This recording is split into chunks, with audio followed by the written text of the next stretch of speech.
আমার সোনার বাংলা, আমি তোমায় ভালোবাসি। চিরদিন তোমার আকাশ, তোমার বাতাস আমার বুকে বাজায় বাঁশি। আমার সোনার বাংলা, আমি তোমায় ভালোবাসি। বাংলাদেশের রাজনীতি গুয়ের পিঠ, গু ওই পিঠো গু, গোয়ের এই পিঠও বালানা, গোয়ের ও পিঠও বালানা।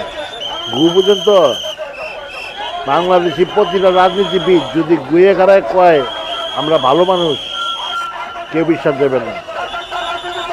সাধারণ ছাত্ররা গেছে এই পানিবন্দীদের মাঝে ত্রাণ বিতরণ করার জন্য, সেখানেও বড় বড় নেতারা এসে বাধা দিতেছে।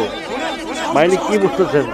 নির্বাচনের আগে এই অবস্থা, নির্বাচন হলে কি করবে আল্লাহ জানে। তা আল্লাহ বাংলাদেশের মানুষের বাঁচাক। এরা যদি এমনই অবস্থা করে ভবিষ্যতে কি